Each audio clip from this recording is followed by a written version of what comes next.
Have you ever had a moment where you felt like you had a choice, but you really didn't have a choice? Hello, beautiful people. I am Danae, and welcome back to the Guiding Light. This is another episode of The Powers That Be, and today we're going to be talking about the power of persuasion. And so before we can get into that, we got to talk about what is power, right? So power is the ability to directly influence someone else's behavior or the course of a certain set of events, right? That is essentially what power is, right? And to persuade someone is to encourage, is to influence, right? That. And so the power of persuasion is a thing that we often experience knowingly and unknowingly in our everyday walking life, whether it is an ad that we see, whether it is a billboard, whether it is some type of commercial. These things often persuade us mentally, emotionally. They connect with us in these ways, and it often persuades us into buying certain foods to eat, or into living in certain places, or into traveling to certain locations, or purchasing certain houses, homes, cars.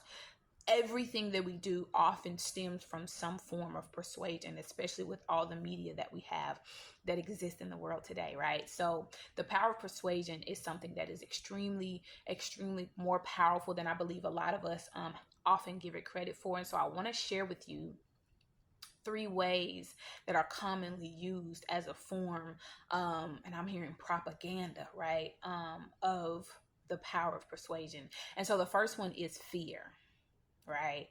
Fear is one of the most common ways that people use to try to encourage or persuade a person into doing something. Most people, when they are afraid of something they're going to do, or someone, they're going to do whatever they're being told. They're going to do whatever they feel they need to do in order to be kept safe, in order to meet for their family, their loved ones, not to be hurt or harmed, right? That is a form of persuasion where you are literally going to influence the behavior of another person by instructing or inciting fear upon someone to make them think that themselves or someone that they love and care for, or something, right, is at danger or in danger, right? The second thing is confusion. Right? Confusion is a very powerful form of persuasion, right? If you can convince a person for even just a few moments that a lie is truth, or that part of a truth is a lie, if you can convince a person and confuse a person mentally or emotionally or physically, spiritually, does not matter, right? Any of those components, if you can even for just a moment confuse a person and make them think that something is when it isn't, or make someone think something isn't when it is, that form of persuasion will cause a person to be influenced into making certain decisions that are not healthy. And I'll give you an example. Maybe you have a relationship with someone, and whoever you have a relationship with, you from your understanding, you have a very healthy relationship with this particular person, but this particular person allows someone to plant a seed of doubt or confusion in their mind about you, right? And even for just a moment, right, they begin to believe the things about you that are being said. That moment of confusion can cause can incite toxins into your relationship, and it can cause your relationship to start to break down, and it can cause struggle and strife in your relationship unnecessarily. And oftentimes relationships do not recover from even just a simple mishap as such, right? Just because they allowed that one bit of toxin to come in, right? And so confusion is a very powerful form of persuasion that we often experience, right? And so the third and the final one is connection, right? So we all have connections. We are all connected, right? And so we're connected to our mothers, our fathers, our friends, our siblings, our children, our grandparents, right? We're connected to all these people, places, and things. And so oftentimes the power of persuasion comes up for us when we feel connected to something. How many times have you thought about moving away from your hometown, but you refused to do it because you just were persuaded by your everything in your hometown and how it is fill in the blank, right? This is because the power of persuasion by way of connection is keeping you connected to your hometown, and there's nothing wrong with being connected, right? But when you are making decisions strictly based off your connection versus doing what is good and what is best for you, you are allowing yourself to be persuaded by something strictly based off connection.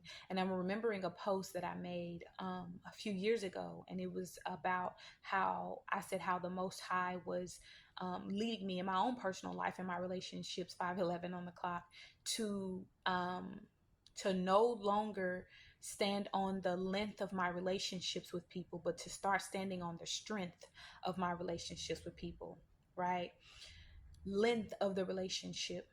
Stop focusing on the length of the relationship, right? But start to focus on the strength of the relationship. Meaning, is this relationship healthy? Is this relationship worth it? Is this relationship something that is meant to be in my life in this present moment, right? And so through connection, we oftentimes make decisions because, oh, that's my mother, or that's my sister, or that's my brother, but we don't oftentimes think about if this relationship is healthy. I can't tell you how many times I've made decisions that were not good or healthy for me, but I did it because it was my mother, because it was my brother, because it was my sister, because it was my friend, right? And I made decisions simply based off of the connection, right? I was persuaded. I was allowing myself to be persuaded by that connection, baby. And so I want to share this message and share this video with y'all because the power of persuasion is a very big thing. And so there's nothing necessarily wrong with allowing yourself to be persuaded. However, there are healthy forms of it and there are unhealthy forms of it. If y'all want me to make a separate video about that, make sure you comment below and let me know. But that is the message for the day, y'all. The power of persuasion is something that is often, I feel like, overlooked or not as frequently discussed and acknowledged, especially in our different communities. So if you like this type of content, make sure you comment below. If you haven't already, make sure you like, share, comment, and subscribe. Beautiful people, thank y'all again so much for all the love, all the support, and all the encouragement that y'all have been sending. Please continue to support. If you're not sure how you can support, you can follow us on all of our platforms. We are on Instagram, YouTube, TikTok, Facebook, 7-Eleven on the clock. We're on Twitter, Instagram, Facebook, YouTube, Patreon, and TikTok. Okay, so make sure you subscribe, like, and comment. And if nothing else, just send love and beautiful energy. Peace and love, beautiful beings. Until next time, deuces.